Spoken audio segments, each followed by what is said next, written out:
전 세계 산업화 곡선이 똑같이 휘어진다고요? 한국만 그 공식을 깨버렸습니다. 지금 미국 한 연구소의 데이터 센터에 비상이 걸렸습니다. 수십 개국의 성장 속도를 하나의 그래프에 반드시 겹쳐 넣었는데 단 한 나라의 선만 결국 모델을 벗어났거든요. 독일은 차곡차곡, 일본은 묵묵히, 미국은 기꺼이 자기 속도를 지켰습니다. 그런데 한국은 어김없이 곡선 바깥으로 튀어나갔죠. 같은 시간, 전혀 다른 속도. 이게 우연일까요? 아니면 설계였을까요? 그 답은 70년 전 폐허로 변한 한반도의 첫 데이터 한 줄에 오직 숨어 있었습니다. 지금부터 그 충격적인 곡선의 비밀을 공개합니다. 구독과 좋아요, 댓글에 대한민국 최고로 응원해주세요. 안녕하세요. 저는 마르셀로 코스타입니다. 브라질 상파울루 출신으로 지금은 영국 옥스퍼드 대학교에서 경제학 박사과정을 밟고 있습니다. 이번 주 옥스퍼드에서는 일주일짜리 성장경제 집중 세미나가 열립니다. 전 세계에서 박사과정 학생 몇 명만 초청받아 듣는 자리인데 저도 운 좋게 그 명단에 들었습니다. 그리고 그 일주일이 제가 경제학을 다시 배우게 된 일주일이 됐습니다. 6월의 옥스퍼드는 1년 중 가장 화창한 시기입니다. 첫날 아침 세미나실로 가는 길에 장미정원을 지났습니다. 막 꽃봉오리가 터지기 시작한 참이었습니다. 자전거를 탄 학생들이 가벼운 옷차림으로 지나갔습니다. 무거운 코트도 우산도 필요 없는 날씨였죠. 저는 가벼운 마음으로 세미나실 문을 열었습니다. 캐서린 베일리 교수님이 먼저 와 계셨습니다. 영국 중앙은행에서 수석 이코노미스트로 일하다가 학계로 돌아오신 분입니다. 안경을 쓰고 계셨고 말투는 단정했습니다. 군더더기가 없었죠. 교수님은 인사도 없이 칠판에 그래프 하나를 그리셨습니다. 가로축은 시간, 세로축은 소득 수준이었습니다. 그 위에 여러 개의 곡선을 그리셨는데 처음엔 제각각 다르게 시작했지만 시간이 지날수록 점점 한 줄로 모이는 모양이었습니다. 이게 무엇인지 아십니까? 교수님이 물으셨습니다. 올리버라는 영국 학생이 손을 들었습니다. 수렴 이론이죠.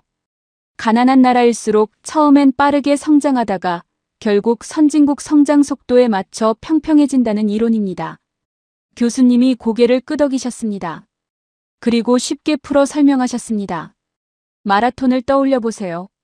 출발선이 뒤에 있는 선수일수록 처음엔 전력 질주가 가능합니다. 따라잡을 거리가 많으니까요. 그런데 선두권에 가까워질수록 속도는 점점 떨어집니다. 결국 모든 선수가 비슷한 속도로 수렴하죠. 경제학에서는 이걸 솔로우 성장 모형이라고 부릅니다. 투자를 늘려도 어느 시점부터는 그만큼의 효과가 나오지 않는다는 원리입니다. 밭에 비료를 계속 뿌린다고 작물이 무한히 자라지는 않는 것과 비슷합니다. 일정 수준을 넘으면 늘어나는 양이 점점 줄어듭니다. 실제로 이 모형이 맞아떨어진 사례도 있습니다. 교수님이 말씀하셨습니다. 일본과 서독은 전쟁 직후 폐허에서 시작해 한동안 무서운 속도로 성장했습니다. 그런데 선진국 수준에 가까워지자 두 나라 모두 성장 속도가 눈에 띄게 둔화됐습니다. 지난 70년간 거의 모든 나라에서 같은 패턴이 확인됐습니다. 이게 경제학의 정설입니다. 그렇다면 묻겠습니다. 이 모형을 벗어난 나라가 있습니까? 강의실이 잠시 조용해졌습니다. 막시밀리안이라는 독일 학생이 먼저 답했습니다. 중국이겠죠. 지난 수십 년간 워낙 빠르게 컸으니까요. 클로딘이라는 프랑스 학생도 동의했습니다. 맞아요. 중국 말고는 떠오르지 않는데요. 사쿠라이라는 일본 학생도 거들었습니다. 규모로 보면 중국 외에는 답이 안 나올 것 같습니다. 저도 같은 생각이었습니다. 중국이 아니면 답이 없어 보였거든요. 교수님은 아무 말 없이 마커를 집어드셨습니다. 그래프 한가운데 다른 곡선들과 함께 수렴하던 선 하나를 짚으셨습니다. 그 선은 어느 지점부터 갑자기 위로 꺾여 올라가고 있었습니다. 마라톤 선수가 갑자기 직선 구간을 벗어나 지름길로 튀어나간 것 같은 모양이었습니다. 중국이 아닙니다. 교수님이 말씀하셨습니다. 그리고 칠판에 짧게 적으셨습니다. 한국. 강의실에 옅은 실소가 퍼졌습니다. 사쿠라이가 먼저 입을 열었습니다. 교수님, 한국이요? 반도체 수출 좀 잘 된다고 하네. 곡선이 흔들린 걸 가지고 모형을 벗어났다고 하기엔 무리가 있지 않을까요? 저도 손을 들었습니다. 솔직히 말씀드리면 저는 브라질에서 왔습니다. 한 나라의 단기 호황과 구조적 변화는 다른 문제라고 배웠습니다. 한국도 운이 좋은 해를 보내고 있는 거 아닐까요? 교수님은 제 말을 끝까지 들으셨습니다. 그리고 천천히 답하셨습니다. 마르셀로, 좋은 질문입니다. 그런데 이 곡선이 꺾이기 시작한 지점이 언제인지 보면 생각이 달라질 겁니다. 한 해가 아닙니다. 교수님은 그래프 위 곡선이 꺾이는 지점에 동그라미를 치셨습니다. 그 옆에 작은 글자로 연도를 적으셨습니다. 이 지점부터 지난 수십 년간 단 한 번도 평평해진 적이 없습니다. 일본과 서독이 둔화된 그 시점을 이 나라는 그냥 지나쳐버렸습니다. 저는 그 동그라미를 바라보다가 노트에 적힌 제 질문을 다시 봤습니다. 운이 좋은 해. 그 표현이 갑자기 부끄러워졌습니다. 올리버가 다시 손을 들었습니다. 그래도 교수님, 통계라는 게 어느 구간을 끊어서 보느냐에 따라 다르게 보일 수 있지 않나요? 우연히 한국에 유리한 구간을 골라서 보여주신 거 아닌가요? 교수님이 답하셨습니다. 좋은 의심입니다. 그래서 오늘은 구간을 끊지 않고 가장 최근 데이터부터 차례로 보여드리겠습니다. 지금 이 순간 일어나고 있는 일부터 시작하죠. 교수님은 노트북을 여시며 말씀하셨습니다. 이 곡선이 왜 꺾였는지 오늘 데이터로 보여드리겠습니다. 교수님은 노트북 화면을 화이트보드에 띄우셨습니다. 숫자로 가득한 표였습니다. 먼저 이 단어부터 설명하겠습니다. 교수님이 말씀하셨습니다. 디램과 낸드 플래시. 들어보셨나요? 몇 명이 고개를 끄덕였지만 정확히 안다는 표정은 아니었습니다. 교수님이 이어 설명하셨습니다. 디램은 컴퓨터가 켜져 있는 동안 잠깐 쓰는 메모, 임시 메모지 같은 겁니다. 컴퓨터를 끄면 사라지죠. 낸드 플래시는 사진첩입니다. 꺼도 내용이 남습니다. 우리가 쓰는 휴대전화, 노트북, 자동차 안의 모든 전자장치에 이 두 가지가 들어갑니다. 그리고 지금 이 두 부품의 가격이 1년 전보다 최대 7배까지 뛰었습니다. 올리버가 손을 들었습니다. 7배요? 그 정도 가격이 뛴다는 게 정상적인 시장 흐름인가요? 거품 아닌가요? 교수님이 답하셨습니다. 거품이 아니라 수요가 폭발한 겁니다. 이유는 하나입니다. 인공지능이죠. 챗GPT 같은 대화형 인공지능이 질문 하나에 답을 내놓을 때마다 뒤에서는 거대한 서버가 엄청난 양의 정보를 동시에 처리합니다. 그 정보를 빠르게 주고받게 해주는 특수 메모리가 필요한데 이걸 고대 역폭 메모리, 줄여서 HBM이라고 부릅니다. 쉽게 말하면 인공지능의 두뇌가 정보를 나르는 고속도로입니다. 도로가 좁으면 아무리 똑똑한 두뇌도 생각의 속도를 낼 수 없습니다. 그리고 이 고속도로의 70% 이상을 한국이 깔고 있습니다. 사쿠라이가 반박했습니다. 교수님, 그 부품을 한국이 만드는 건 맞지만 설계는 결국 엔비디아 같은 미국 회사가 합니다. 일본도 한때 메모리 반도체 세계 1위였습니다. 시장은 돌고 돕니다. 지금 한국의 호황도 언젠가 일본처럼 꺾일 수 있는 거 아닐까요? 강의실 몇 명이 고개를 끄덕였습니다. 합리적인 지적처럼 들렸죠. 올리버가 곧바로 다른 각도에서 또 물었습니다. 사쿠라이 말에 하나 더 얹자면 결국 인공지능 붐도 유행 아닌가요?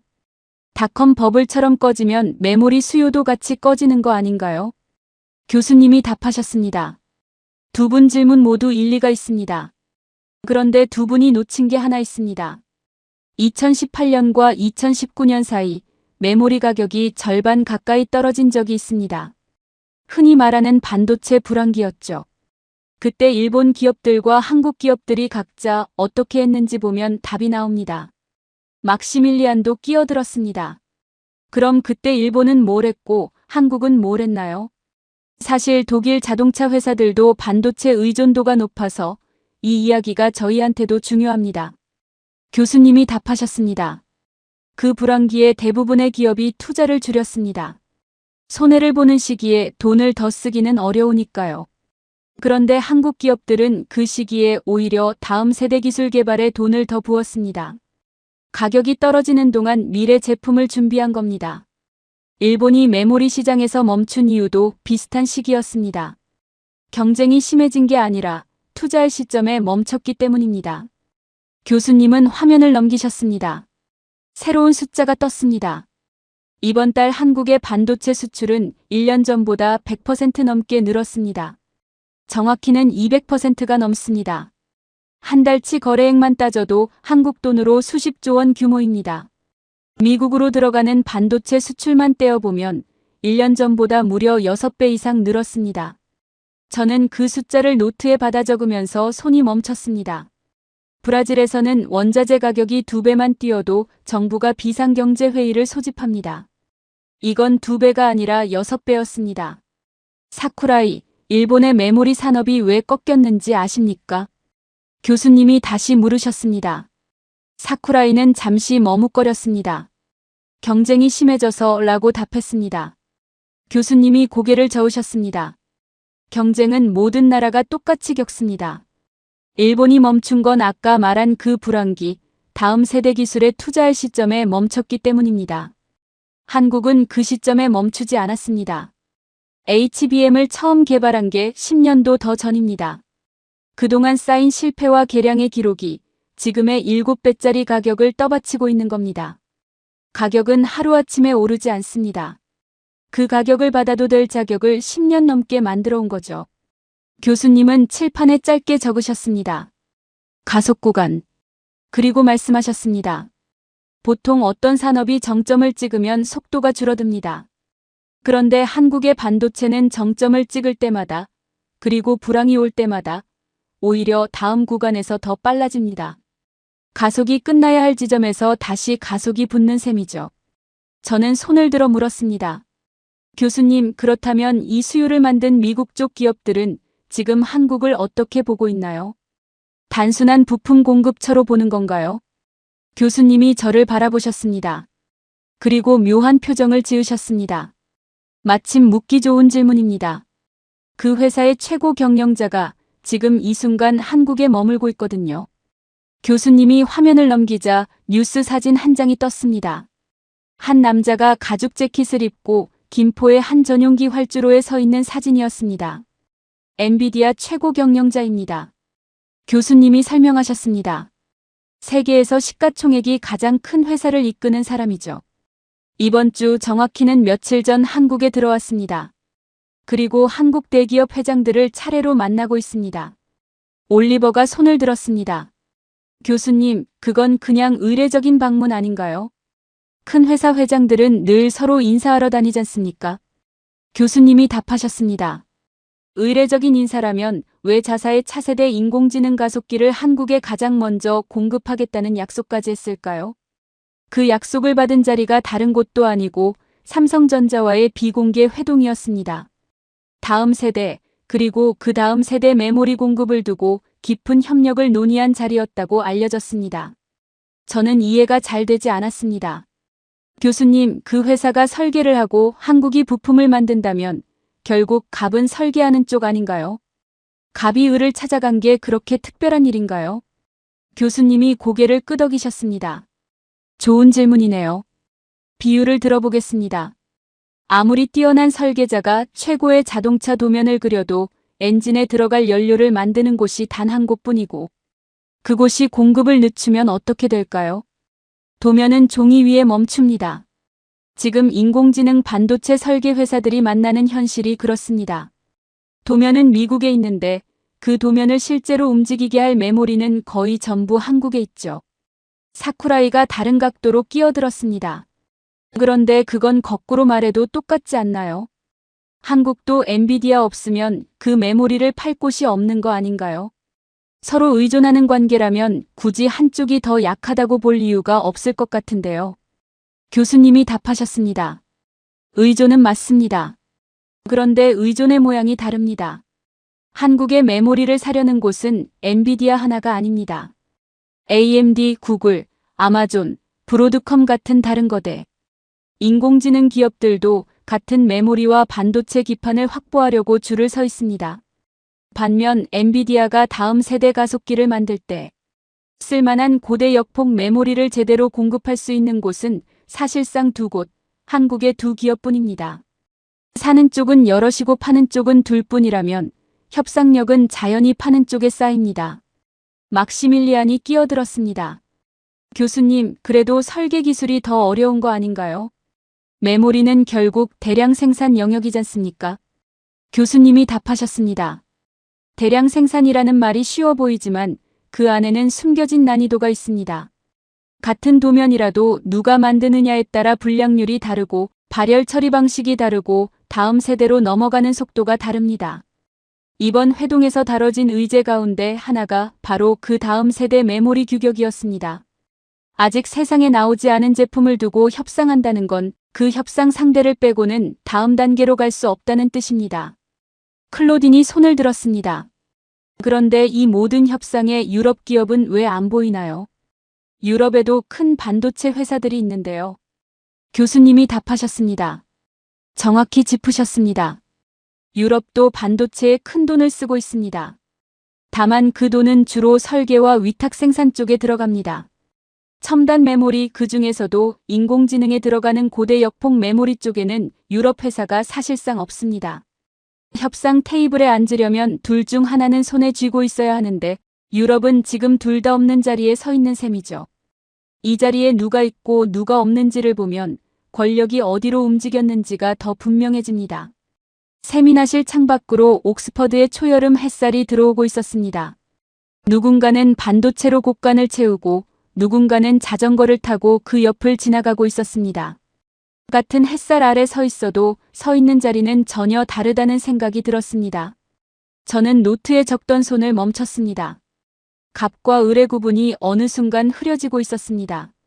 이게 바로 권력의 축이 이동하는 방식입니다. 교수님이 말씀하셨습니다.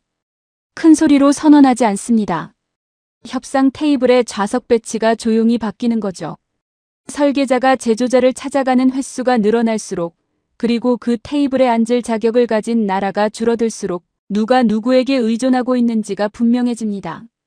교수님은 칠판에 짧게 적으셨습니다. 축이 이동. 저는 그 네 글자를 한참 바라봤습니다. 브라질의 항공기 회사가 떠올랐습니다. 한때 세계적인 설계 기술을 가졌다고 자부했던 회사입니다. 그런데 결정적인 부품들은 늘 다른 나라에서 사와야 했습니다. 설계는 우리 것이었지만 그 설계를 움직이게 하는 힘은 우리 것이 아니었죠. 저는 그 생각을 노트 한 구석에 작게 적어두고 다시 펜을 다음 페이지로 넘겼습니다. 다음 세미나는 분위기가 달랐습니다. 교수님이 들어오시기 전부터 막시밀리안이 이미 자료를 펼쳐놓고 있었습니다. 오늘은 방위산업을 보겠습니다. 교수님이 자리에 앉으며 말씀하셨습니다. 그리고 지금 가장 큰 수주전이 진행 중인 사례부터 시작하죠. 캐나다입니다. 캐나다는 낡은 잠수함 4척을 교체하려고 합니다. 새로 들여올 잠수함은 최대 12척입니다. 건조비와 앞으로 수십 년간 들어갈 유지비를 합치면 한국 돈으로 100조 원에 가까운 규모입니다. 단일 방산 계약으로는 역대급이죠. 처음엔 여러 나라가 뛰어들었습니다. 막시밀리안이 바로 끼어들었습니다. 그런데 결국 남은 건 한국과 독일뿐이죠. 이건 제가 자신있게 말할 수 있는 분야입니다. 독일은 수십 개국의 잠수함을 팔아온 나라입니다. 나토 동맹국들과는 이미 같은 통신체계, 같은 부품 규격을 써왔습니다. 캐나다도 나토 회원국입니다. 처음부터 독일이 유리한 게임이었죠. 사쿠라이가 조심스럽게 끼어들었습니다. 그런데 사실 일본도 처음엔 이 사업에 관심이 있었던 걸로 압니다. 만약 일본이 끝까지 남았다면 결과가 좀 다르지 않았을까요? 교수님이 사쿠라이를 바라보셨습니다. 정확히 짚으셨습니다. 일본은 실제로 이 사업에 들어왔다가 2년 전 스스로 빠졌습니다. 이유가 뭔지 아십니까? 일본 해군이 자체적으로 필요한 물량도 있었고 비슷한 시기에 호주 호위함 사업까지 따낼 가능성이 높았습니다. 두 가지를 동시에 감당하면 캐나다와 약속한 납기를 지킬 수 없다고 판단했고 그래서 응답조차 하지 않았습니다. 사쿠라이는 잠시 말을 잃었습니다. 능력이 없어서 빠진 게 아니라 감당할 수 있는 약속의 크기를 스스로 정한 거였군요. 교수님이 고개를 끄덕이셨습니다. 같은 갈림길에서 일본은 신중하게 멈췄고 한국은 그 자리를 메우러 들어갔습니다. 유럽 쪽도 비슷합니다. 프랑스, 스페인, 스웨덴도 한때 이 사업의 후보로 이름이 올랐습니다. 지금은 모두 빠지고 최종 후보는 한국과 독일 둘만 남았습니다. 올리버가 물었습니다. 또 유럽 국가들이 빠진 거네요. 지난 시간에 본 반도체 협상 테이블에서도 유럽이 없었는데 이번에도 같은 그림이군요. 교수님이 답하셨습니다. 정확히 같은 그림입니다. 자리에 남으려면 그만큼의 준비가 필요한데 그 준비를 끝까지 밀어붙인 나라가 줄어들고 있다는 뜻입니다. 막시밀리안이 다시 자신의 주장으로 돌아왔습니다. 그래도 독일이 유리한 건 변함없습니다. 신뢰의 역사가 다르니까요. 교수님이 답하셨습니다. 그런데 캐나다 총리가 이번 결정 시한을 왜 이렇게 못 박았는지 아십니까? 이번 달 안에 결론을 내겠다고 공개적으로 약속했습니다. 캐나다 해군은 지금 운용 중인 잠수함이 거의 다 멈춰 있습니다. 1998년에 들여온 낡은 잠수함들이라 정비소에 들어가 있는 시간이 더 많습니다. 독일이 제시한 첫 인도 시점은 2032년입니다. 한국도 비슷한 시점을 제시했지만 한국에는 다른 카드가 있습니다. 교수님은 사진 한 장을 화면에 띄우셨습니다. 잠수함 한 척이 항구에 입항하는 모습이었습니다. 이 잠수함은 지난 3월 한국 해군기지를 떠나 태평양을 건너 캐나다 서부 해군기지까지 직접 항해했습니다. 거리로 따지면 14,000km, 서울에서 런던까지 거리의 거의 2배입니다. 도면이나 모형이 아니라 실물이 직접 가서 캐나다 해군이 그 안에 직접 들어가 며칠을 함께 보냈습니다. 게다가 이 잠수함은 두 가지 기술을 동시에 갖춘 세계 최초의 디젤 잠수함입니다. 공기 없이도 엔진을 돌릴 수 있는 기술과 리튬이온 배터리입니다. 숨을 오래 참을 수 있는 능력과 한 번 충전으로 더 오래 버티는 능력을 둘 다 가진 거죠. 막시밀리안이 다시 반박했습니다. 그래도 신뢰의 격차를 단번에 메울 수는 없을 겁니다. 교수님이 말씀하셨습니다. 맞는 말입니다. 그래서 한국이 택한 방식이 다릅니다. 잠수함만 팔겠다고 한 게 아니라 캐나다 안에서 일자리를 만들겠다고 제안했습니다. 캐나다 현지 기업 70곳 이상과 이미 협력 계약을 맺었고 수주가 확정되면 매년 2만 개 넘는 일자리가 캐나다에 생긴다는 수치까지 제시했습니다. 무기 한 척을 파는 게 아니라 캐나다 산업 생태계 자체에 들어가겠다는 제안이죠. 저는 손을 들었습니다. 교수님, 그럼 결과가 어떻게 될 거라고 보십니까? 교수님은 잠시 침묵하셨습니다. 그리고 솔직하게 답하셨습니다. 모릅니다. 이번 달 말에 발표될 예정이고 지금 이 시간에도 결정되지 않았습니다. 그런데 한 가지는 분명합니다. 몇 년 전까지만 해도 이 경쟁에 한국이 명함을 내밀 거라고 생각한 사람은 거의 없었습니다. 일본은 신중하게 물러났고 프랑스와 스페인과 스웨덴은 중간에 떨어져 나갔습니다. 한국은 그 빈자리를 끝까지 채워서 양자 대결의 한쪽 자리를 차지하고 있습니다. 결과가 나오기도 전에 이미 다른 나라들의 시선이 한국 쪽으로 쏠리고 있는 거죠. 막시밀리안은 더 반박하지 않았습니다. 자료를 다시 들여다보고 있었습니다. 교수님이 이번엔 지도를 띄우셨습니다. 유럽 한가운데 체코라는 나라가 표시돼 있었습니다. 오늘은 원자력 이야기를 하겠습니다. 그리고 지난 시간에 나온 인공지능 이야기와 이어지는 부분이 있으니 잘 들어보세요. 클로딘이 먼저 말을 꺼냈습니다. 원자력이라면 제가 할 말이 있습니다. 프랑스는 전력의 대부분을 원자력으로 만드는 나라입니다. 수십 년간 세계 곳곳에 원전을 수출해온 나라이고요. 체코가 새 원전을 짓는다면 당연히 프랑스 기업이 유력하지 않았을까요? 교수님이 답하셨습니다. 유력했습니다. 그런데 후보가 프랑스 하나만 있던 게 아닙니다. 올리버가 물었습니다. 다른 후보도 있었나요? 교수님이 고개를 끄덕이셨습니다. 미국의 웨스팅하우스도 최종 후보였습니다. 이 회사가 누군지 아십니까? 지금 전 세계에서 쓰이는 경수형 원전 기술의 원조격인 회사입니다. 한국이 처음 원전을 배울 때 기술을 빌려준 곳이기도 합니다. 강의실이 살짝 조용해졌습니다. 그런데 결국 한국과 프랑스, 미국 세 곳의 경쟁에서 체코는 한국을 선택했습니다. 교수님이 말씀하셨습니다. 기술을 가르쳐준 나라와 그 기술을 배운 나라가 같은 시장에서 경쟁자로 만난 겁니다. 그리고 그 시장에서 배운 쪽이 이겼죠. 클로딘의 표정이 굳었습니다. 그래도 경험으로 보면 두 나라 다 한국보다 훨씬 앞서 있었을 텐데요. 교수님이 답하셨습니다. 경험이 길다는 것과 약속을 지킨다는 것은 다른 문제입니다. 한국이 이전에 중동에 수출했던 원전은 약속한 날짜에 정확히 완공됐습니다. 반면 유럽과 미국에서 최근 지어진 원전들 중에는 공사가 몇 년씩 늦어진 사례가 여럿 있습니다. 발주하는 나라가 가장 두려워하는 건 기술 부족이 아니라 일정 지연입니다. 전기는 약속한 날 들어오지 않으면 그만큼 손해로 이어지니까요. 교수님은 화면에 표 하나를 띄우셨습니다. 그리고 이 계약은 이미 끝난 이야기가 아닙니다. 지금 이 순간에도 계속 커지고 있습니다. 원자로와 발전 설비를 만드는 큰 계약이 있고 그 외에도 발전소 전체를 설계하는 계약이 따로 있습니다. 설계는 한 번에 끝나지 않습니다. 한국 기업은 이 설계 작업을 위해 전문 인력을 새로 수십 명 채용하고 있습니다. 막시밀리안이 끼어들었습니다. 그래도 준공까지는 한참 멀었잖아요. 아직 다 지어지지도 않았는데 성과라고 보기엔 이른 거 아닌가요? 교수님이 고개를 저으셨습니다. 바로 그 지점이 중요합니다. 원전은 한 번 지으면 끝나는 건물이 아닙니다. 체코는 지금 가지고 있는 옛 원전을 최대 80년까지 운영하겠다고 막 발표했습니다.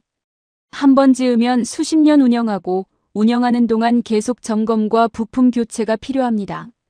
다시 말해 이 계약은 한 번의 거래가 아니라 앞으로 수십 년간 이어질 관계의 시작입니다. 사쿠라이가 다른 질문을 던졌습니다. 그런데 원전은 짓는 데만 10년이 넘게 걸리잖아요. 지난 시간에 본 인공지능 전력 수요는 지금 당장 늘고 있는데 원전으로 그걸 따라잡을 수 있나요?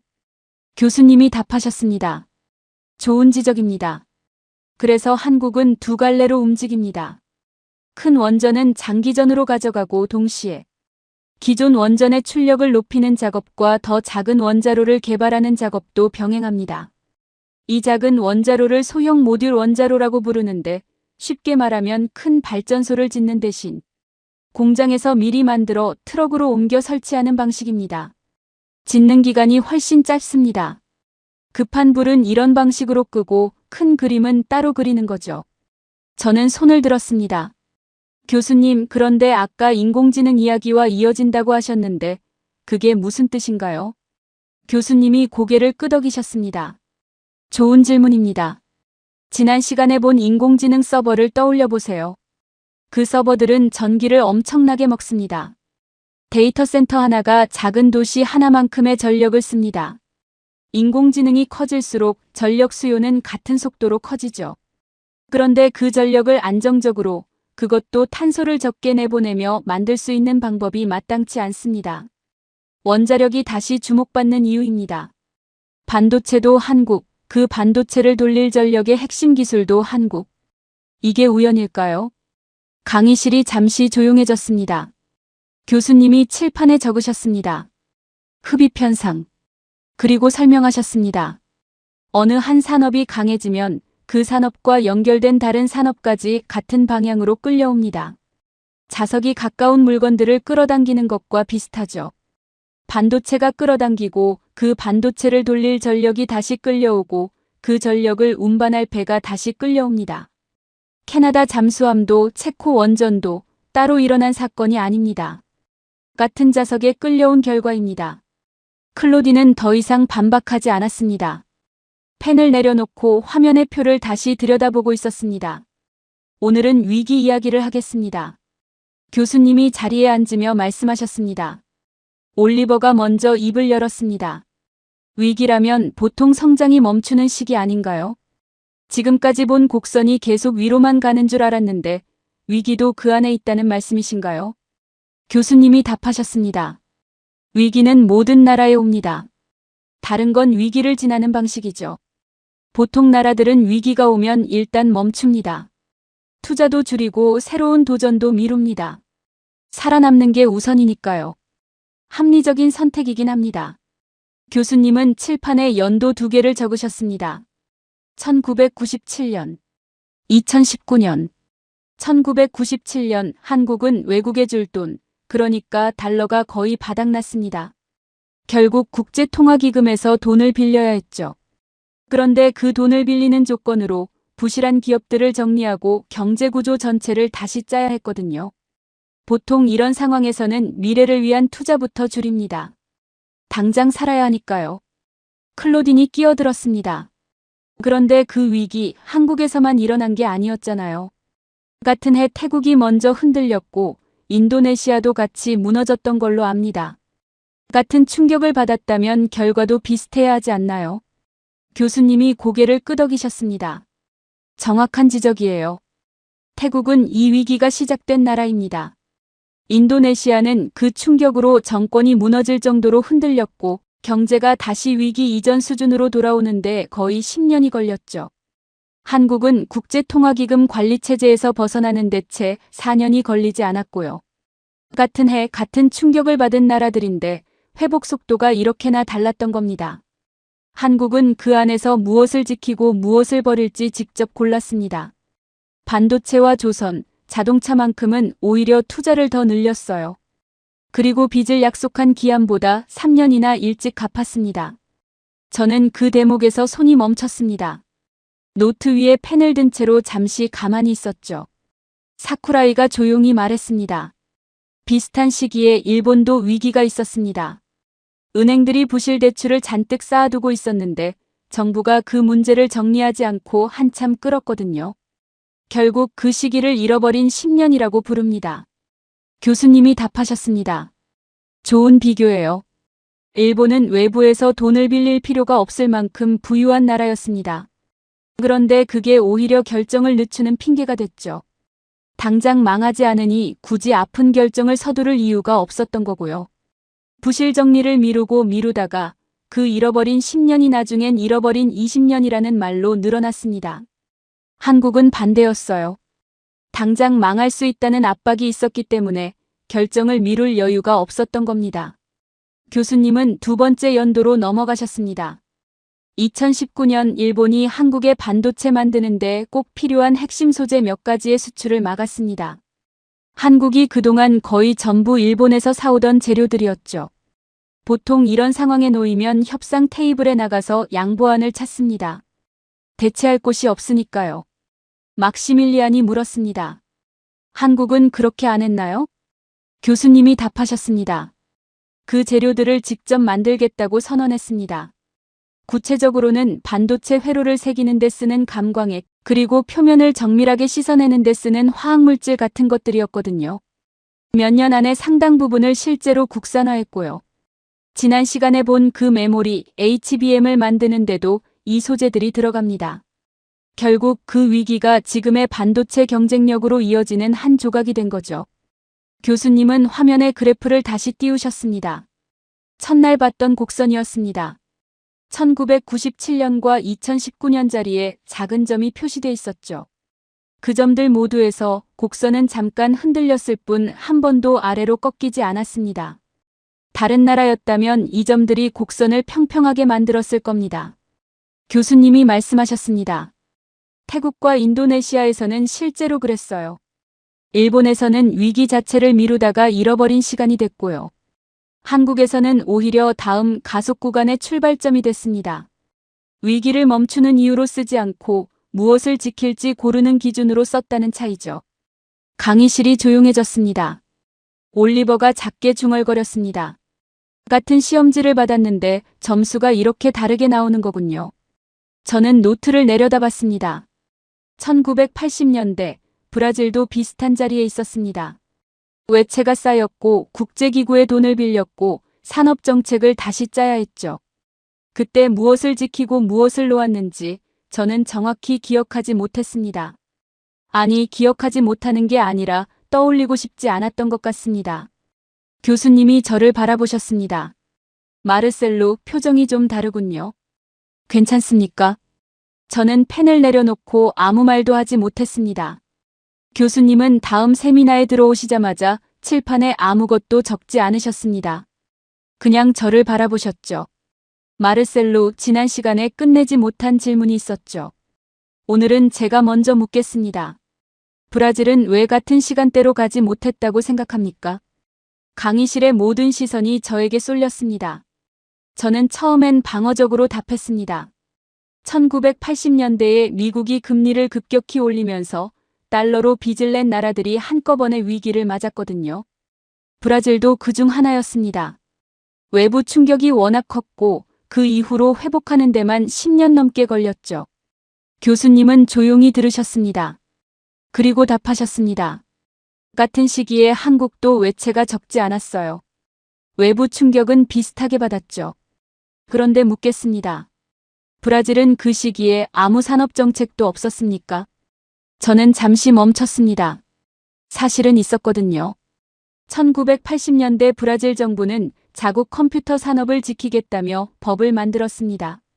외국 컴퓨터 회사들이 국내 시장에 들어오지 못하게 막고 그 시장을 브라질 회사들에게만 열어준 정책이었죠. 처음 목표는 한국과 크게 다르지 않았습니다. 외국 기술에 의존하지 않고 우리 손으로 산업을 키우자는 거였고요. 교수님이 고개를 끄덕이셨습니다. 그 정책 어떻게 끝났는지 말해줄 수 있습니까? 저는 천천히 답했습니다. 보호를 받는 동안 그 회사들은 딱히 더 좋아지지 않았어요. 외국 회사가 들어오지 못했으니까 굳이 더 잘 만들 이유가 없었던 거죠. 그러다 몇 년 뒤 그 법이 풀리자 외국 컴퓨터들이 한꺼번에 들어왔습니다. 가격도 싸고 성능도 좋았습니다. 보호받던 브라질 회사들은 거의 다 무너졌죠. 올리버가 조심스럽게 손을 들었습니다. 그런데 이거 브라질만의 이야기는 아닌 것 같습니다. 영국도 비슷한 일이 있었어요. 정부가 자국 자동차 회사를 국유화하면서까지 보호했던 시절이 있었는데 경쟁 없는 시장에서 품질이 점점 떨어졌습니다. 결국 외국 자동차들이 밀고 들어오자 순식간에 무너졌고 지금은 그 브랜드 이름조차 외국 회사 소유가 됐죠. 교수님이 고개를 끄덕이셨습니다. 좋은 사례입니다. 보호 정책이 실패하는 패턴은 의외로 비슷하거든요. 브라질이든 영국이든 보호가 영원할 거라고 믿는 순간 그 안의 기업들은 더 잘할 이유를 잃습니다. 저는 그 말을 들으며 노트를 내려다봤습니다. 한국도 비슷한 시기에 자국 기업을 보호했습니다. 관세도 매기고 자금도 지원했죠. 그런데 한 가지 조건이 달랐습니다. 한국 기업들은 국내 시장만으로는 살 수 없는 구조였거든요. 나라 자체가 작았으니까요. 정부는 지원을 주는 대신 일정 비율 이상을 반드시 해외에 내놓으라는 조건을 달았습니다. 국내에서만 안전하게 팔고 끝낼 수 없는 구조였던 거예요. 그래서 보호를 받는 동시에 무조건 수출을 해야 했죠. 해외에 내놔야 살아남는 구조 안에서 보호를 받은 겁니다. 온실 안에서 자랐지만 그 온실에는 처음부터 밖으로 나가는 문이 정해져 있었던 셈이죠. 저는 그 말을 듣고 노트를 다시 내려다봤습니다. 브라질의 보호는 문이 없는 온실이었습니다. 안에서 자라기만 하면 됐죠. 밖으로 나갈 필요가 없었고요. 막시밀리안이 조심스럽게 물었습니다.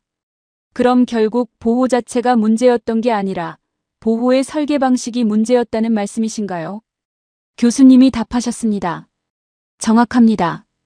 보호는 모든 나라가 하거든요. 다른 건 그 보호 안에 경쟁을 얼마나 남겨두느냐예요. 경쟁을 완전히 없애면 온실 속 화초가 됩니다. 적당한 경쟁을, 그것도 국내가 아니라 해외 시장이라는 더 가혹한 경쟁을 남겨두면 그 안에서도 단단해지죠. 저는 한동안 아무 말도 하지 못했습니다. 부끄러움이 아니었어요. 오히려 처음으로 정확한 이유를 알게 된 느낌이었습니다. 그동안 저는 브라질의 실패를 외부 탓으로만 설명해왔어요. 그게 더 편했기 때문이죠. 사쿠라이가 조용히 말했습니다. 듣다 보니 일본의 메모리 반도체 이야기랑도 닮아있네요. 한때 세계 최고였을 때 저희도 국내 기업들끼리만 경쟁하면 충분하다고 생각했거든요. 해외 시장의 가혹한 평가를 굳이 안 받아도 됐으니까요. 돌이켜보면 그게 문이 없는 온실이었던 것 같습니다. 교수님이 사쿠라이를 바라보며 답하셨습니다. 정확히 같은 함정이에요. 보호가 있었다는 사실이 문제가 아니라 그 보호 안에 끝까지 안전하게 머물 수 있었다는 게 문제였던 거죠. 교수님이 마지막으로 말씀하셨습니다. 다음 시간이 이번 세미나의 마지막입니다. 그때는 질문을 바꿔보겠습니다. 같은 이유를 알았다면 지금부터는 무엇이 달라질 수 있는지를 봐야겠죠. 저는 노트를 덮으며 생각했습니다. 처음으로 답을 피하고 싶지 않았습니다. 마지막 세미나였습니다. 교수님은 자리에 앉으시자마자 질문을 바꿔서 다시 던지셨습니다. 지난 시간엔 왜 다른 시간대로 가지 못했는지를 물었죠. 오늘은 다르게 묻겠습니다. 한국이 지금 이 가속을 유지하는 데 가장 큰 위험은 무엇이라고 생각합니까? 사쿠라이가 먼저 답했습니다. 중국의 추격이 아닐까요? 메모리도 조선도 중국이 막대한 돈을 쏟아붓고 있으니까요. 교수님이 고개를 저으셨습니다. 추격은 항상 있거든요. 그것 자체가 위험은 아닙니다. 첫날 본 그래프를 다시 떠올려 보세요. 그 곡선이 다시 평평해지는 방법은 딱 하나예요. 누가 더 빠르게 따라오는 게 아니라 한국이 스스로 가속을 멈추는 겁니다. 더 어려운 다음 단계로 가지 않고 지금 잘 되는 것에 머무르기로 선택하는 순간이죠. 막시밀리안이 손을 들었습니다. 그렇다면 같은 함정에 독일도 빠질 수 있다는 말씀이신가요? 저희도 자동차 산업에서 오랫동안 잘해왔다는 이유로 전기차로 넘어가는 결정을 머뭇거렸다는 평가를 듣고 있거든요. 내연기관에서 너무 오래 안전했던 것 같습니다. 교수님이 답하셨습니다. 정확히 같은 위험이에요. 잘하고 있다는 확신이 강할수록 다음 단계로 넘어가야 할 신호를 늦게 알아차립니다. 한국이 특별한 이유는 한 번도 그 신호를 늦게 알아차리지 않았다는 점이지 그 신호 자체를 면제받았다는 뜻이 아니거든요. 저는 그 말을 들으며 노트 첫 페이지를 다시 펼쳤습니다. 첫날 적어둔 그 마라톤 비유가 보였죠. 선두권에 가까워질수록 속도가 줄어드는 게 정상이라던 그 설명이었습니다. 한국이 그 정상적인 흐름을 거부하는 동안 다른 나라들은 대부분 그 흐름을 받아들였어요. 받아들이는 게 더 쉬웠기 때문이죠. 교수님이 저를 바라보셨습니다. 마르셀로, 논문 주제는 정했습니까?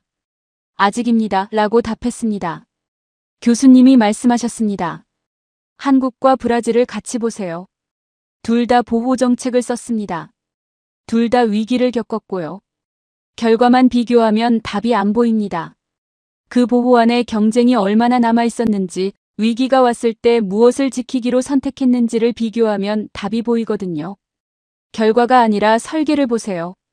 저는 그 말을 노트에 적었습니다. 결과가 아니라 설계. 세미나가 끝나고 짐을 챙기는데 교수님이 마지막으로 화면 하나를 다시 띄우셨습니다. 캐나다 잠수함 사업 기사였습니다. 아직 발표되지 않았습니다.